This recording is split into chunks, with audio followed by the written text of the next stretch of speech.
കൊച്ചിയിൽ നടന്ന Indian Hong Kong തമ്മിലുള്ള ഫുട്ബോൾ മത്സരം നമ്മൾ കണ്ടു. ഇന്ത്യൻ ഫുട്ബോൾ ടീമിന്റെ വിജയത്തിൽ നമുക്ക് എല്ലാവർക്കും സന്തോഷമുണ്ട്. കൊച്ചിയിലെ തിങ്ങി നിറഞ്ഞ ഗാലറി ഫുട്ബോൾ ആരാധകർക്ക് അതിനെക്കാട്ടി വലിയ ആശ്വാസം നൽകുന്നുണ്ട്, അല്ലെങ്കിൽ സന്തോഷം നൽകുന്നുണ്ട്. കാരണം ശബ്ദമുഖരിതമായ ഗാലറിയിൽ നിന്നും ഉയരുന്ന ആർപ്പുവിളികൾ ആരാധകരിൽ നിന്നും താരങ്ങളുടെ സിരകളിലേക്ക് ആവേശമായി പ്രവഹിച്ച് പിന്നീട് അവരുടെ കാലുകളിൽ ഒരു മാന്ത്രികത വരുന്നത് ഇവിടുത്തെ മാത്രമല്ല, ഇവിടുത്തെയും പതിവാണ്. തിങ്ങി നിറഞ്ഞ ഗാലറി എല്ലാ ടീമിനും ഒരു വളരെ വലിയ കരുത്ത് തന്നെയാണ്. അപ്പം കേരളത്തിൽ ഇത്രയും തിങ്ങി നിറഞ്ഞ ഗാലറിയുടെ സപ്പോർട്ട് ഉള്ളത് കൊണ്ട് തന്നെ ഇന്ത്യൻ ഫുട്ബോൾ ടീമിൽ ഇന്നലത്തെ വിജയം കുറച്ചുകൂടി അനായാസമായിരുന്നു എന്നൊക്കെ പറയുമ്പം ഇനിയും കൊച്ചിയിൽ വെച്ച് ഇന്റർനാഷണൽ മത്സരങ്ങൾ ഇന്ത്യൻ ഫുട്ബോൾ ടീമിൻ്റെ കളികൾ നടത്തണമെന്ന് നിങ്ങൾ ആഗ്രഹിക്കുന്നുണ്ടോ എന്ന് ചോദിച്ചു കഴിഞ്ഞാൽ പേഴ്സണലി ഞാൻ അങ്ങനെ ഒരു ആഗ്രഹം പങ്കുവയ്ക്കുന്നില്ല. റയാൻ വില്യംസ് കൊച്ചിയിലെ ആരാധകരെ കുറിച്ച് മനസ്സ് തുറന്ന് ഓപ്പണായിട്ടൊക്കെ സംസാരിച്ചെങ്കിൽ പോലും എന്തിനാണ് ഇന്ത്യൻ നാഷണൽ ടീമിൻ്റെ മത്സരങ്ങൾ കൊച്ചിയിൽ സ്റ്റേഡിയത്തിൽ കൊണ്ടുവെക്കുന്നത്? GCA അധികൃതർക്ക് ഇനി അവരെ ഇറക്കി വിടാനോ?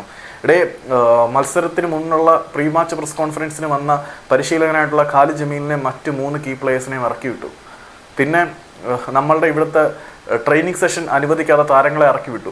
ഇത്തരത്തിലുള്ള തെണ്ടിത്തരങ്ങളൊക്കെ ഈ മത്സരം ജയിക്കുന്നതിന് തൊട്ട് മുമ്പുള്ള ദിവസങ്ങളിൽ അവിടെ നടന്നത് നമ്മളെല്ലാം മത്സരത്തിൻ്റെ വിജയത്തിന് ശേഷം അങ്ങ് മറന്നിരിക്കുകയാണ്. അപ്പോൾ മത്സരത്തിൻ്റെ വിജയം നമുക്ക് സന്തോഷം നൽകിയെന്ന് പറഞ്ഞ് ഈ ദുരവസ്ഥ ഇനിയും അനുഭവിക്കാൻ വേണ്ടിയിട്ട് നമ്മളുടെ താരങ്ങളെയും ഇന്ത്യൻ ഫുട്ബോളിനെയും നമ്മൾ ഇങ്ങോട്ട് വിളിച്ചു വരുത്തണോ എന്നുള്ള ചോദ്യത്തിനും കൂടി നമ്മൾ മറുപടി പറയാൻ ബാധ്യസ്ഥരാണ്.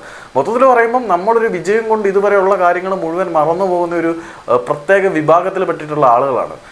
ഇത് നമ്മളുടെ ഒരു പ്രശ്നം തന്നെയാണ്. ഇന്ത്യൻ ഫുട്ബോൾ ടീമിൻ്റെ കൂടുതൽ മത്സരങ്ങൾ കൊച്ചിയിൽ വെച്ച് നടത്തണം എന്ന് നമ്മൾ ശബ്ദമുയർത്തി ആവശ്യപ്പെടുമ്പോൾ ഇന്ത്യൻ ഫുട്ബോൾ ടീം ഇവിടെ വരുമ്പോൾ എന്തവർക്ക് നമുക്ക് പ്രൊവൈഡ് ചെയ്യാൻ പറ്റി എന്നുള്ള ചോദ്യം തിങ്ങി നിറഞ്ഞ ഗാലറി എന്നതിനപ്പുറത്തേക്ക് അവർക്ക് നമ്മൾ കൊടുത്തതെല്ലാം ദുരന്തപൂർണ്ണമായിട്ടുള്ള അനുഭവങ്ങൾ തന്നെയാണ്. അവരുടെ മാന്യത കൊണ്ട് അവരത് പറഞ്ഞു നടക്കുന്നില്ല എന്നേ ഉള്ളൂ.